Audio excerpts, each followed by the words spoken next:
Okay, welcome back to another video here. And I started working on this, more of the details. Obviously, I had to fix the arm, which you can see is not quite in far enough. Actually, it's needs to be up just a little bit more, but I'll fix that at some point. I wanted to block in the background here with a nice light pinkish color, and I was just having fun, not using any oil of any kind, and I think that might be what I'm into for right now. Just kind of very painterly style without any oil or turpentine or anything. I was never usually a big fan of the turpentine, oil, or any of that kind of stuff. I mean, I was using walnut oil is really great, but I was also using some coconut oil in the past 3 years, and that's pretty good too. But yeah, I'm just enjoying alla prima style with just the paint. And so here I'm just kind of I just want to get some different tones so I can see more what I'm doing. I put some of the darker gray onto the forehead and just keeping everything light. I don't want to put, well, I mean, everything is pretty light in this painting anyways, but the nose is slightly twitched over the side, and then the mouth, you can see the right side is darker on the right side, and actually I need to bring the mouth a little bit more under the eyeball there.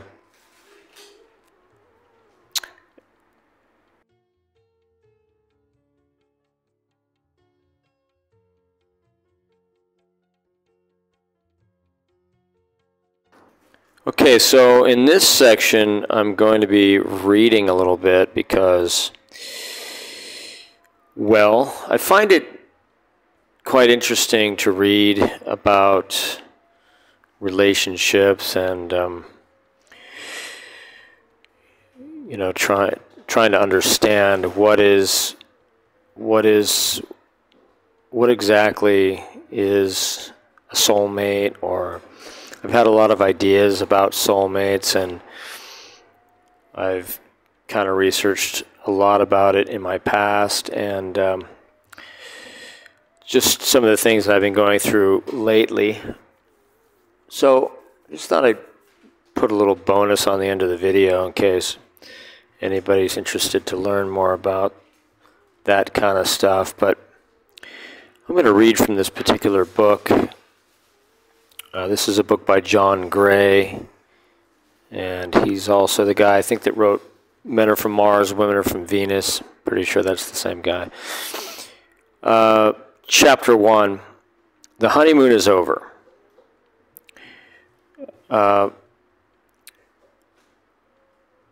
We've talked to people who report they already met their soulmate, then lost them. The pain buried in such a loss seems to linger for years, even decades. We hear this from singles still mourning a lost love which is unmatched by anything since. Other reports are made by people in a relationship where the quality of their love has shifted downward. Instead of being uplifted, they now feel their mate lowers their spirits. We frequently hear people say, "I was convinced that this person was my true soulmate. Those feelings were real, and I still feel the loss." How can we explain this? After all, isn't a soulmate that one special person we will meet, marry, and be happy with for the rest of our lives? You know, the they live happily ever after ending to the movie. How could we find such a person, our true love, and then lose them so easily? Look closely at the assumptions expressed above. Let's scrutinize the popular myth of true love. How does it apply to the actualities of love in the real world? Does the myth stack up to the reality of your actual experience? Consider the popular assumptions about what true love and a perfect relationship is. Number one, there is one right person in the world for you, one perfect partner, one soulmate. 2. With your soulmate, you'll live happily ever after. 3. With your soulmate, you'll always feel uplifted. 4. To feel unhappy is undesirable, the very opposite of what a perfect relationship should be about. 5. If you stop being uplifted, it's a bad sign. 6. If a lot of upsets or difficulties arise, you'd have reason to doubt you are in the right relationship at all. Doubt in the temple of love. One popular myth of true love is largely focused on the expansive feelings of the honeymoon. So if unhappy feelings arise, we may begin to doubt a relationship. In some cases, this doubt may well be appropriate, yet in many situations it may be hiding our own need to grow and develop new skills as individuals. If we had those skills, maybe we could create the relationship we truly want. Let's return to our metaphor that the honeymoon is like a spiritual experience. Contrast a spiritual experience with a spiritual practice. A spiritual experience is often spontaneous. It's a gift. We open to receive it. We are in a receptive mode. A spiritual practice, on the other hand, usually asks us to get involved in an active process. This may include activities that tap into our own power to expand our souls, such as meditation or prayer. In love, at least in the honeymoon, we are in a receptive role. We are suddenly and unexpectedly expanded, seemingly by something or someone outside of us. During this phase, we may feel our partner embodies our inspiration, that they are the factor that is lifting and expanding our soul. Yet when differences or upsets arise in our relationship, we may find ourselves without an outside source of inspiration. At these times, both partners may be looking for that missing uplift from one another, and yet neither is able to deliver much inspiration.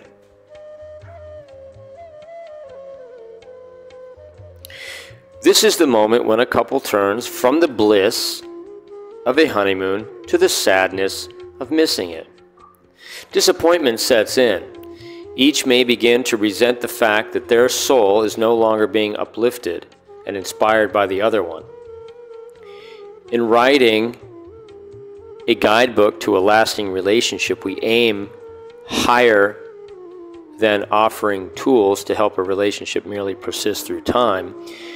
Far too many marriages drag on through decades of unhappiness and dissatisfaction. Our aim is to help you move beyond a receptive role in relationship where you are trapped into being reactive. We aim to show you a place of power of being proactive. Being reactive may lead you to great highs as well as deep lows. You may be inspired by meeting a new love. That's a reaction to something on the outside. Then, sometime later, you may be devastated by something they do or by something they don't do. Again, a reaction to something on the outside. Where are you in that equation? Let's read on. Being proactive. Let's return for a moment more to the analogy of spiritual experiences and spiritual practices.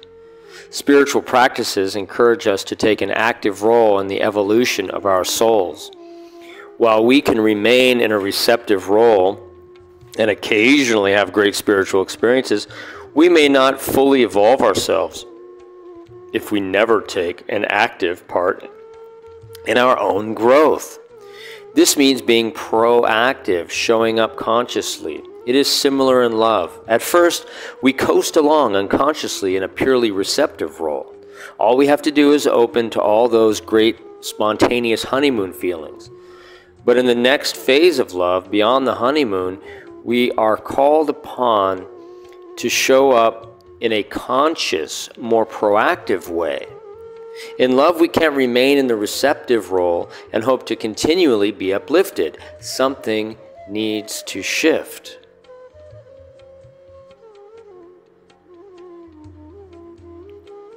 After the honeymoon, in real-world relationships, we will sometimes get upset and draw each other into that upset. Then who is left to deliver the inspiration? Nobody. Seduced by the receptive phase of love and by the popular myths of true love, we unconsciously define our perfect partner as someone who uplifts us even when we are down. So, when the honeymoon is over, our feeling of being with our soulmate may also be put into doubt and feel over. Perhaps you have already noticed that the popular myth of soulmates leaves out the old saying, quote, "A good relationship takes work." That is not an insignificant omission. That is true. Indeed, if we want to turn the honeymoon into a lasting relationship, we need to bring it down to earth. We need to revise our own personal definition of true love to recognize that, quote, "ever after" includes feelings other than happiness. There will be challenges and we will be required to do work. As the honeymoon ends, we shift out of the purely receptive phase of love.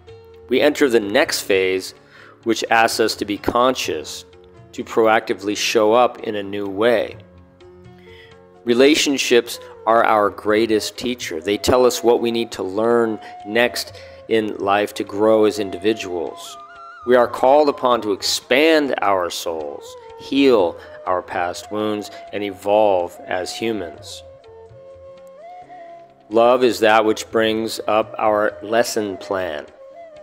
Doing the work of relationship goes far beyond simply learning to communicate better. We will give you important tools to improve communication later in this book. However, we aim higher yet. We have found the work that results in a lasting and satisfying relationship with a soulmate will involve you in your own inner personal growth. This is the deeper substance of this book. It will give you tools to be on a conscious journey of your own making. A co-explorer of a new path with your soulmate. This will mean you showing up in a new way when both of you get stuck in upset or negativity. It means embracing the upsets and learning how to expand and elevate the situation. In the work of relationship, when the honeymoon is over, you are called on to instigate positive transformation.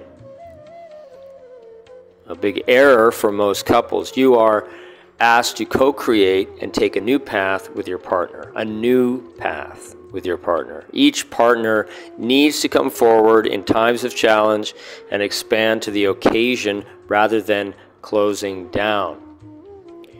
The main thing that prevents us from doing this work is the lack of a good model. Society does not have a model to show how to do this. We are sadly lacking in useful guidelines for doing the work of relationship.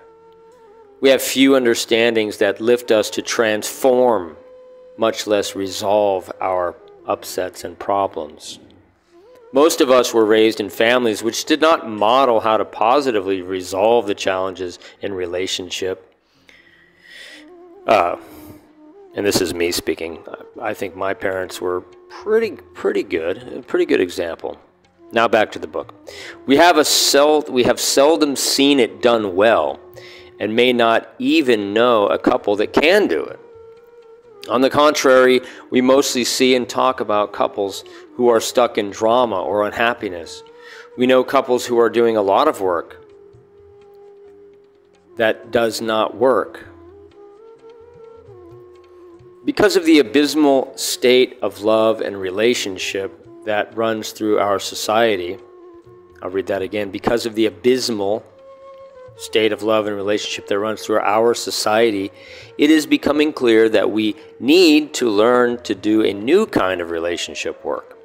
Let's start this now and forge our own definition of, quote, soulmate. How do you know when you are truly with your soulmate? It's not a matter of magic feelings. It's very simple. You know you're with your soulmate when you are both consciously doing your personal growth in the relationship. I'll read it again. You know you're with your soulmate when you are both consciously doing your personal growth in the relationship. This means that you can only find out if you're with a soulmate by going through times of challenge or upset. You cannot gauge it by the honeymoon phase alone. To know if you are with a true soulmate, you need to see how you both show up and consciously work with upsets, troubles, problems, sensitivities, differences, and challenges. Unfortunately, many potential soulmates get lost because they don't know how to do relationship work. They hold on to the popular unconscious myth of true love, where upset feelings shouldn't happen, where upset is a bad sign. Or couples may work real hard, but like talking a problem in circles, they exhaust their hearts in ineffective, unconscious strategies until they finally give up or split up. Many people feel they have met a soulmate, but then somehow lost them. One man at a lecture we gave sadly said, "I was with my soulmate 10 years ago. I just don't know what happened. I can't get her out of my mind." At the end of the talk, after we had presented the basic principles in this book, he said, "I realize now that I just did not have effective conscious skills to work with our problems. I wish I'd heard this talk decades ago." Something clicked for him. He realized that the future held the possibility of another love, and that it was crucial for him to consciously commit to his own personal growth from now on. Love and personal growth. The growth work in becoming soulmates is the subject of this book. We offer you skills and understandings that will help you to create and sustain a deeply satisfying, profoundly meaningful, and lasting relationship, providing you are willing to grow as an individual. Ultimately, the quality of relationship you can have is directly linked to your willingness to engage in personal growth. It is linked to how willing you are to expand your mind and heart. And it is linked to how proactive you are in creating the love you want. We live in a time that needs new models for relationship. The divorce rate remains high decade after decade. Half of marriages end in pain. Certainly, few of them began that way. A large percentage of divorced couples report deep regrets that they didn't know how to work things out. Any work they tried to do absolutely did not work. Research is showing us interesting facts. Couples who stay together have as many issues as couples who split up. The difference is not the absence of conflict, but the skills they bring to the table to work with the challenges that come up. Skills can be learned. Quality relating is not some abstract or unattainable thing, nor is it a matter of luck. We need to revise our models of love and relating in a way that helps us face the challenges and see these as pathways to strengthen our love. Challenges help us grow as individuals and as couples. There's a story about a group of kids who go for a walk and discover a cocoon. Fascinated, they gather and watch as the butterfly inside works hard to get free. A girl in the group suggests they time the event. As the butterfly stretches and struggles, it pushes out of the cocoon little by little. The children groan with each push. Eventually, after a agonizing 15 minutes, the butterfly breaks free and spreads its colorful wings and flies. As the children continue to walk, they soon find a second cocoon. It is also in a state of excited movement. Having witnessed the first, one child sympathetically asks how they might help this second butterfly get free faster. Why should it work so much? They agree. A boy takes out his pocket knife and gently makes a slit in the cocoon. Sure enough, the butterfly is able to flip out of the little struggle in less than 2 minutes. But quickly it begins to contract and close up on itself. Within minutes, it is dead. Shocked, they later talk to their teacher, who reveals an important fact. The butterfly, in stretching and pushing inside the cocoon, is moving fluids into vein-like structures in its wings that strengthen its frame. The struggle is what allows the butterfly to complete its transformation from the caterpillar to a magnificent flying creature. Only by fully engaging in the challenges of the cocoon can the butterfly ever spread its wings to fly. So too we must fully engage in the challenges that arise in love to actualize our true soulmate potential. In this spirit, we begin our journey. Thank you for being here, and I'll see you next time.